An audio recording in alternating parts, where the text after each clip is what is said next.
शाला विक्रम, सरदार जी ये सामने से कौन जा रहा है? सामने से ज्वाला,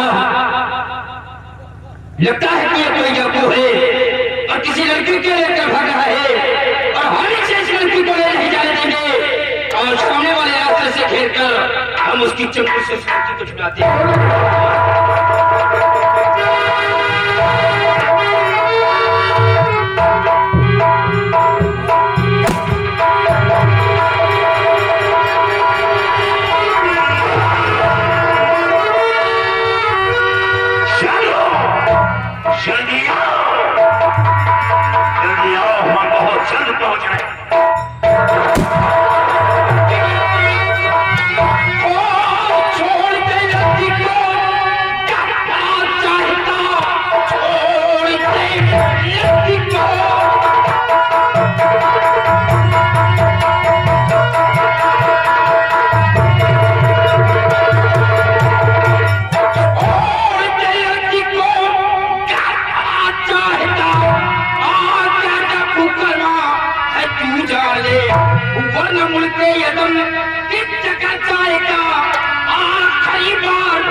लड़की को अपने पास रखे। अगर तुम सब अपने जान की खैर चाहते हो तो इस लड़की को हमारे हवाले कर दो, इसी में तुम सबों की भलाई है।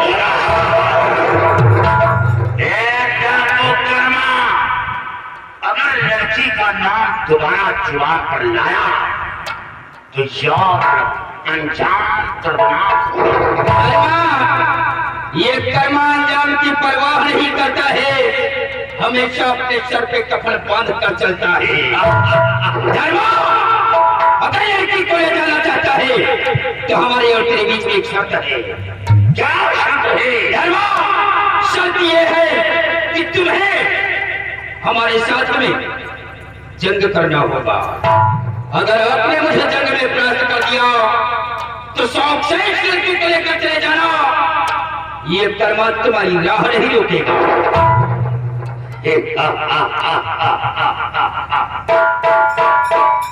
डाकू कर्मा हमें जैन समझकर ललकारा हूं। तेरी शर्त हमें मंजूर है। साथियों, गोली नहीं चलाना। जंग कर्मा और धर्मा के बीच होगा। काश मैं जंग में प्राप्त हो जाता हूं या मेरी मौत होती है तो मेरी लाश लेकर निकल जाना।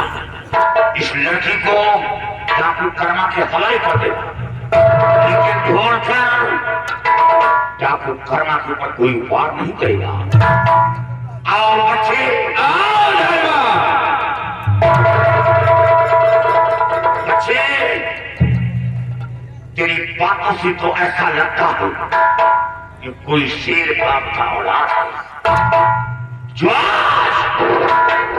डाकू कर्मा से नजर मिलाकर बातें कर रहा है।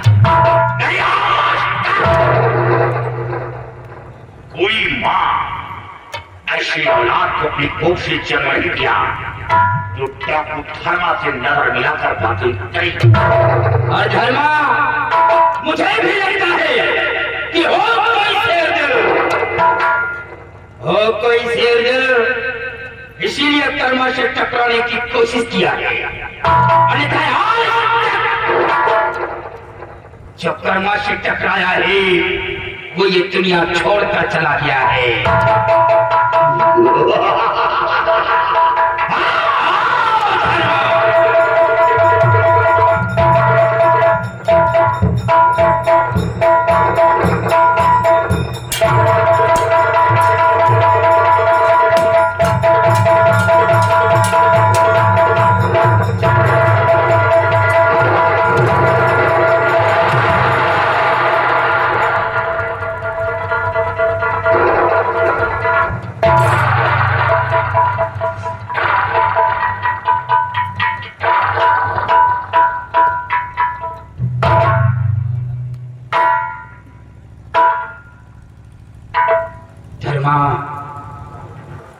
तुमने मुझे जंग में परास्त कर दिया तो तुम्हारे हाथ के उल्टे चलाओ तेज खंजर को और मार दो एक कर्मा का सीना, ये कर्मा सीना।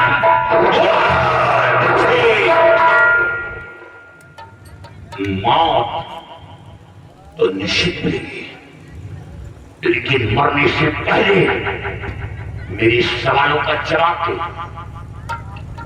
कि तो इस घाटी के अंदर जो कर्मा बना घूम रहा है तो पैदाइशी कर्म या किसी जुर्म के कारण कर्मा बना घूम रहा है? नहीं धर्मा,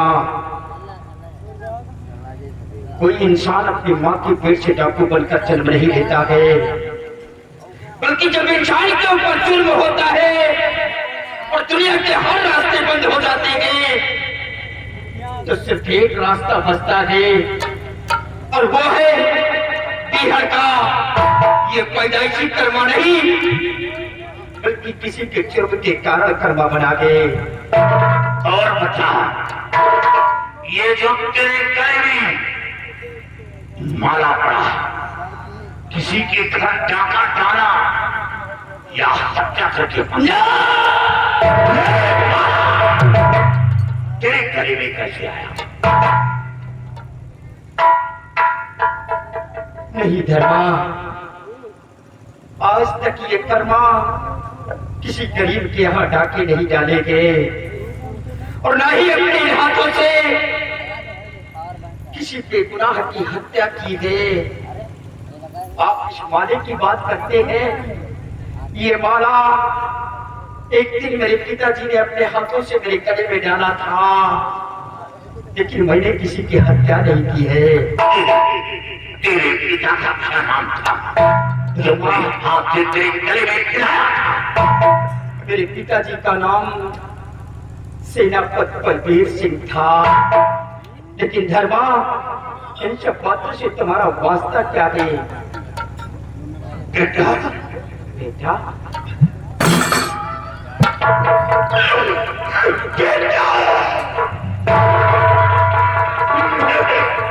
जादू धर्मा नहीं बल्कि तेरा बाप बलबीर सिंह, तेरा बाप बलबीर सिंह।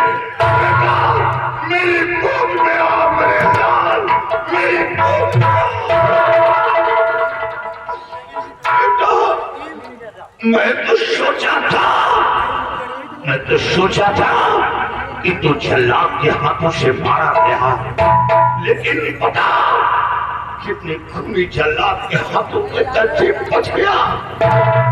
हाँ पापा, हमारे राज दरबार से जल्लाद हमें घसीट कर ले गया बियाबान जंगल, जैसे कि उसने मेरी गर्दन पर वार करना चाहा। न जाने कि उसके हाथ से शमशीर छूटकर जमीन पर गिर पड़ी, उसने मेरी जान को बख्श दिया। पापा, दोषी हम नहीं थे, हम तो आशाम का मेला देखकर वापस लौट रहे थे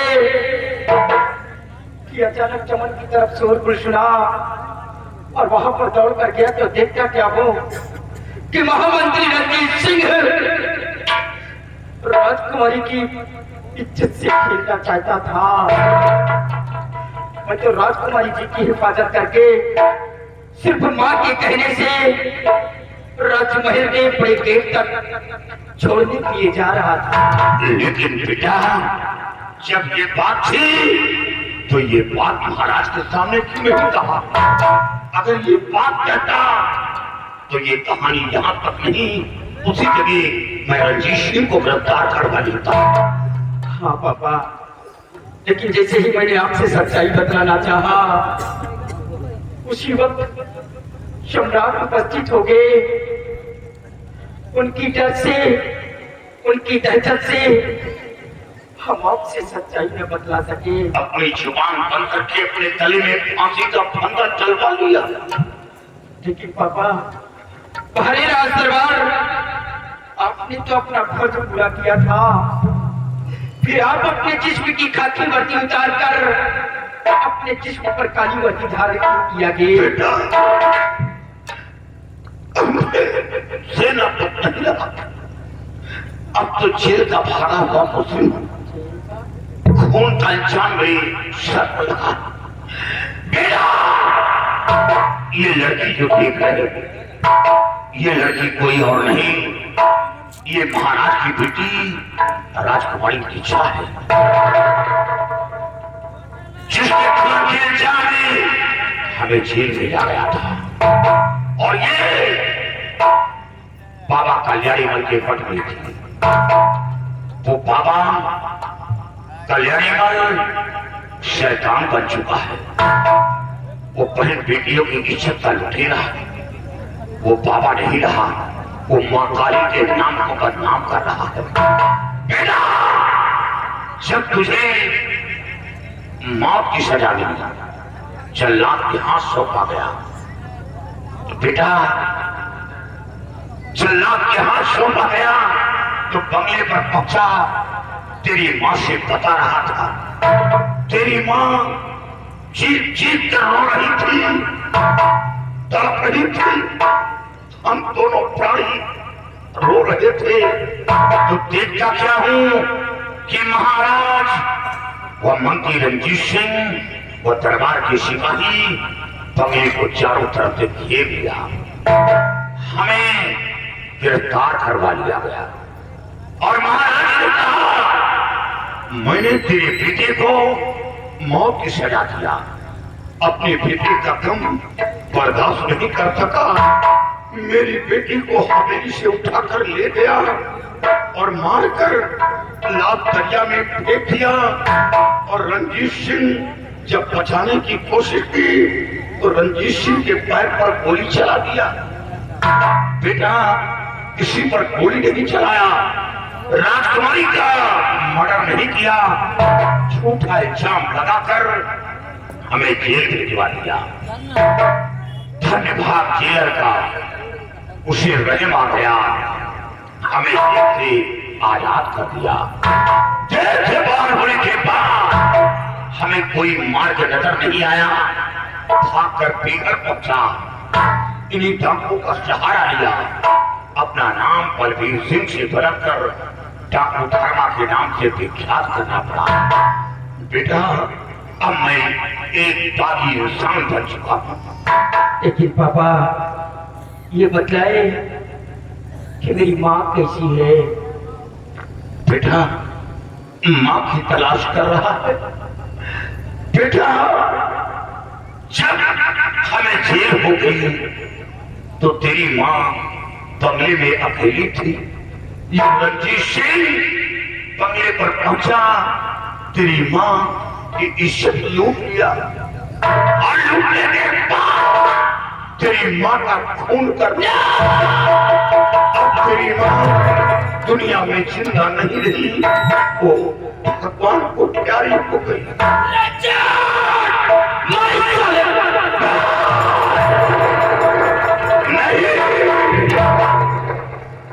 तुम रंजीत को नहीं मारोगे। रंजीत को मारने के लिए अभी ये बूढ़ा शेर काफी है। तुम नहीं मारोगे, तुम नहीं मारोगे। वो मेरा शिकार है, मेरा।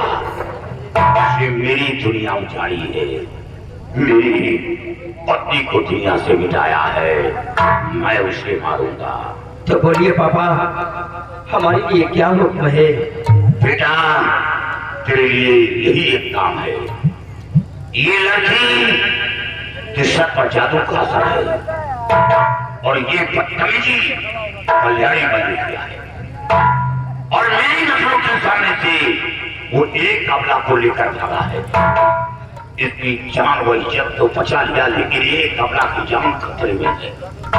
बेटा, मैं इसे लेकर हवेली जा रहा था और वो काम तब करोगे, इस लड़की को बेहोशी हालत में उठाकर ले जाओ और महाराज के सामने पेश कर दो, ताकि महाराज को यकीन हो जाए कि राजकुमारी का मर्डर नहीं हुआ और मैं कल्याणी मल का पीछा करूंगा, खोज निकालूंगा, और उसके पंजे से उस हमला को छुड़ाऊंगा, चाहे क्यों ना मेरी जान चली जाए। ठीक है पापा, आप चले उस बाबा कल्याण से उस औरत की हिफाजत करें, उसकी जान को बचाएं और भाले राजकुमार राजकुमारी जी को लेकर मैं जाऊंगा और आपको निर्दोष साबित करेगा। ये आपका शाबाश बेटा, शाबाश। तेरी शान पर माँ का आशीर्वाद है। अब तुझे कुछ नहीं होगा। जिस बच्चे के सर पर माँ का आशीर्वाद हो उसका कभी बाल बांका नहीं होगा। तो जल्लाद के हाथ से बच गया तो तुझे कोई मार नहीं सकता। अरे जिसको राखे साइया, जिसको राखे साइया, मार सके न कोई, बाल न बांका कर सके, चाहे जब बैरी। बेटा जा, दरबार आदियो, जा रे।